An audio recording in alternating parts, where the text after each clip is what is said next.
Alright, so the next thing we're going to talk about is layers. Now, layers are awesome.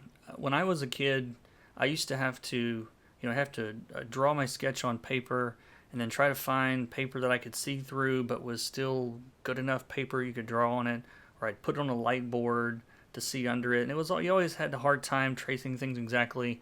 And layers get rid of all of that stuff. And going digital, it's one of the things I love the most is you can really do all that stuff so easily without having to worry about buying a light box or getting the right tracing paper or whatever. I'm dating myself a little bit here, I'm sure. But it's right to the left of the, can you guys see this? Yep, right to the left of the color icon up there in the top right. Right next to it are the layers. Now, in this image, there's only two layers, or three if you want to count this background color. So Procreate lets you set your background color as whatever you want it to be. Now I usually leave that to white, but depending on the image, you might want to do something different, but we're going to leave it white. Now I've got layer 1 and layer 2 here. Now these checkboxes are what lets you hide and show those layers. So when we first opened up this image, the sketch underneath, it wasn't checked, which means that it's hidden, okay? And then the one that was checked, well, we can see it. And if I flip those, now you're seeing the sketch underneath. Now I actually had moved this around a little bit after I drew it, but we'll get into moving things later. Can always move it back.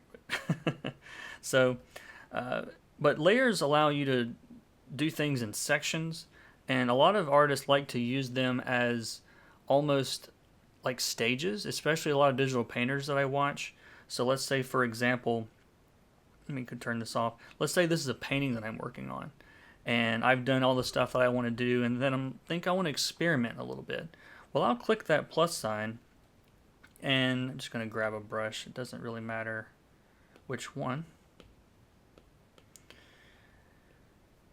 And I'll start doing my thing here with the new color. And I'll paint, do my thing, and then realize that it's not really what I wanted. Well, instead of having to like undo or try to get back to where I was, I can just delete that layer. Now, in Procreate, if you swipe to the left, if you swipe to the left on a layer, so you guys can see right here, if I just move over here to the left, then you've got some other options that pop up here. You've got delete, which deletes it, obviously. You've got duplicate. Duplicate's kind of interesting because you can try things out. So let's say that let's duplicate this layer. Well, now I've got two copies of that green. I'm going to turn off the other one. Okay, so I've only got one copy showing.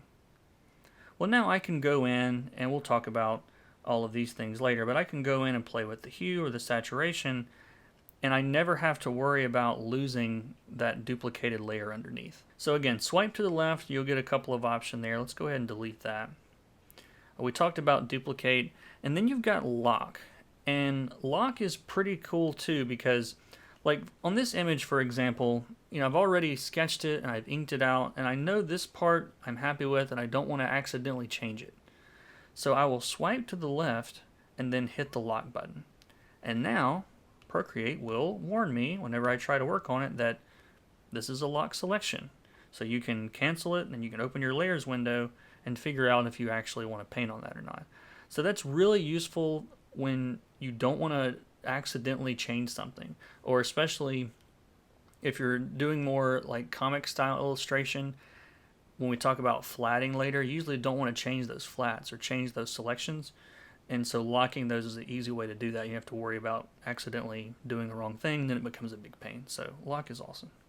So what else can you do with your layer window? So let's make another layer. And again, I'm just going to paint something on here. It doesn't really matter what it is for now. And the other options you have here, you have an example, you can move a layer. So let's say that I want to put it under my lines. Okay, so I can just put my finger on it and hold, and then drag it down. And now it's below my inks on this. Okay, I can grab it again, pull it right back up to the top. So you just stick your finger on there and hold it, and that gives you those options to move that around. You can also merge layers. The merge just means you're going to put them together. So let's say that I got a different color here. Let me pick a different one. And I'm going to paint some more. So now I've got two layers, one with red and one with green. Okay. So let's say for whatever reason, I like the way they look. I want them to merge together.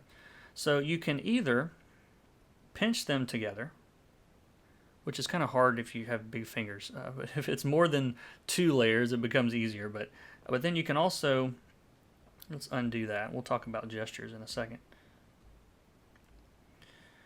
Or you can, if you swipe to the right on each layer, you've got these little icons here that show up. The one on the left, this little, let me pull this up on the big screen actually. There we go. So you've got this little line right here. If I click that, it's going to ask if I want to delete both of those layers. Because when you do this, let me just change this again. When you swipe to the right and let it go like that, okay, it's really selecting both of those layers. So if you click these little three lines, it will create a group, okay? And then you can always open and close your group, right? So let's undo that. By the way, undo, the gesture I'm doing here is just 2-finger tap. Oh, there we go. I had all those layer things you guys weren't seeing. So you'll see me use the undo gesture quite a bit. I'm going to talk about gestures here in a little bit, but 2 fingers on the canvas will back up, and then 3 fingers will go back forward. So that's really, really useful. We use that all the time. Another thing you can use with layers that's interesting is opacity. So if you 2-finger tap, you can see it brings up this slide to adjust window here.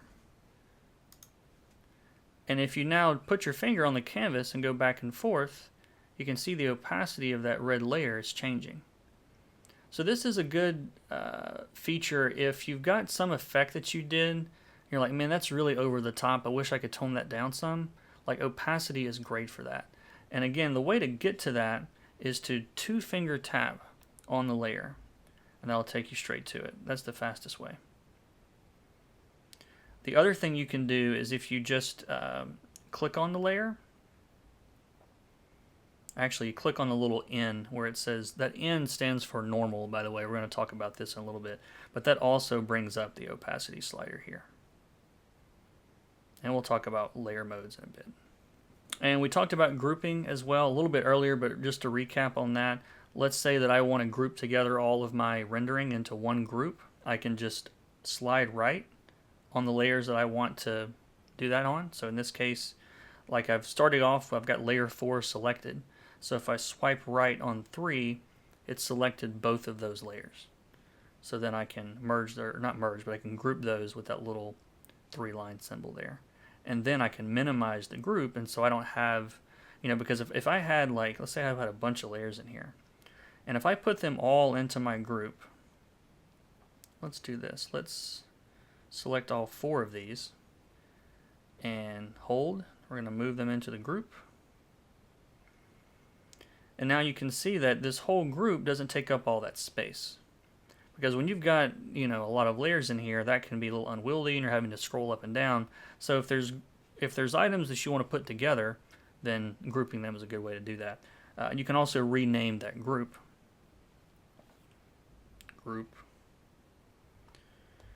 So you can keep it straight that way. Also, you can flatten the group, which is basically merging all of those together. So if I click that, you can see that all of those layers, have now gone away. So I think that's enough layer basics for now. We'll probably discuss some more functions of that later, but let's go ahead and move on to the next one.